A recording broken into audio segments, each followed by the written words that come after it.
मेहमानान एज़ाम उदय प्रताप सिंह का एक शेर मुझे याद आ रहा है कि न तेरा है न मेरा है, ये हिंदुस्तान सबका है। न तेरा है न मेरा है, ये हिंदुस्तान सबका है, और नहीं समझी गई ये बात तो नुकसान सबका है।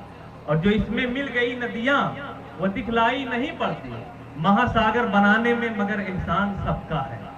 अजीज साथियों, बहुत ही खूबसूरत महफिल है। काबिल एहतराम लोग, बाइज्जत लोग, पुरवकार लोग, तहजीब याफ्ता लोग, तालीम याफ्ता लोग यहाँ पर तशरीफ फरमा है। मैं चाहता हूँ कि 2-4 मिनट आप हजरात के सामने गंगा जमुनी तहजीब पर कुछ बात रख दो। हिंदुस्तान की तारीख में 2 दिन बहुत ही ज्यादा अहमियत के हामिल हैं। एक तो 15 अगस्त 1947, जिस दिन हमारा मुल्क हिंदुस्तान अंग्रेजों की गुलामी से आजाद हुआ था, और दूसरे 26 जनवरी 1950, जिस दिन हमारे मुल्क का आईन नाफिज हुआ, हमारे मुल्क का कानून लागू हुआ। इसी दिन के लिए मुजाहिदे आजादी महात्मा गांधी, मौलाना अबुल कलाम आजाद, खान अब्दुल गफ्फार खान, पंडित जवाहरलाल नेहरू जैसे अजीम रहनुमाओं की क़यादत में हजारों लाखों हिंदुस्तानियों ने अंग्रेजों से टक्कर ली और अंग्रेजों को हिंदुस्तान छोड़ने पर मजबूर कर दिया। जो भी नफरत की है दीवार गिरा कर देखो, जो भी नफरत की है दीवार गिरा कर देखो, दोस्ती की भी जरा रस्म निभा कर देखो। कितना सुख मिलता है मालूम नहीं है तुमको, अपने दुश्मन को कलेजे से लगा कर देखो। आज भी जहां इंसानियत पर जुल्म सितम के पहाड़ तोड़े जा रहे हैं, जहां भी इंसानियत को दबाया जा रहा है, कुचला जा रहा है, मजलूमों को बेघर किया जा रहा है, हम सब मिलकर एक बार फिर मजलूमों की मदद करें।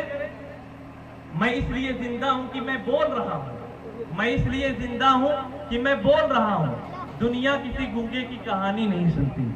अगर हम वाकई में चाहते हैं कि इस दुनिया से जाने के बाद, मरने के बाद लोग हमें प्यार मोहब्बत से याद करें, लोग हमें अच्छे नामों से याद करें, तो हम अमन आष्टी का पैगाम पहुंचाएं, प्यार मोहब्बत का पैगाम पहुंचाएं, क्योंकि इंसानियत को प्यार मोहब्बत की जरूरत है। मैं मौत से बचने की एक तरकीब बताता हूँ। मौत से बचने की एक तरकीब है, मौत से बचने की एक तरकीब है, दूसरों के जहन में जिंदा रहो।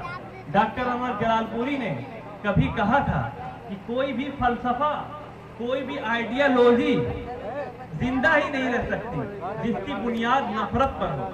याद रखिए, अगर किसी फलसफे की कोई ऐसी तशरीह की जाए जिसमें नफरत हो तो वो सच्चा फलसफा नहीं हो सकता। और मुझे माफ कीजिए, अगर हिंदुइज्म की कोई ऐसी तशरीह की जाए जिसमें नफरत हो, या इस्लाम की कोई ऐसी तशरीह की जाए जिसमें नफरत हो, तो न सच्चा हिंदुइज्म है न सच्चा इस्लाम है।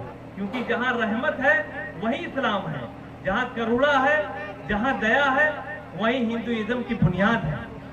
जहाँ प्यार है, मोहब्बत है, अमन आष्टी है, आपसी भाईचारा है, वहीं पर धर्म और मजहब की बुनियाद है।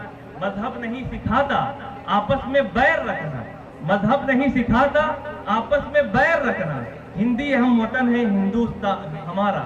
आइए हम सब मिलकर इस मुश्तरका कंपोजिट कल्चर की हिफाजत करें, क्योंकि इंसानियत को मेल मिलाप, अमन आष्टी, प्यार मोहब्बत की जरूरत है।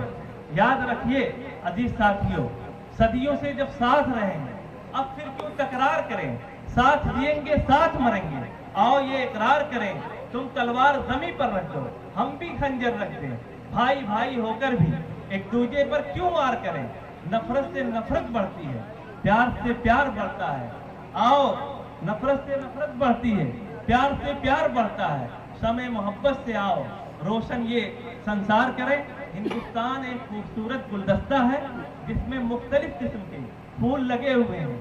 अगर किसी भी फूल को निकाल दिया जाएगा तो न गुलदस्ता बचेगा और न ही हिंदुस्तान बचेगा।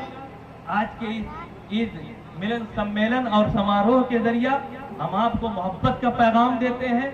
और डॉक्टर शमीम साहब ने हमें बताया, जब वो नाम लिख रहे थे आप लोगों का, कह रहे थे ये मुंतखब लोग हैं जो अमन आष्टी चाहते हैं, प्यार मोहब्बत चाहते हैं। अजीज साथियों, कोई मुल्क नफरत से तरक्की नहीं कर सकता। अगर मुल्क की तरक्की चाहिए, आपसी भाईचारा चाहिए, तो हमें प्यार मोहब्बत को आम करना होगा। इसी के साथ मैं अपनी गुफ्तगू को मुकम्मल करता हूँ।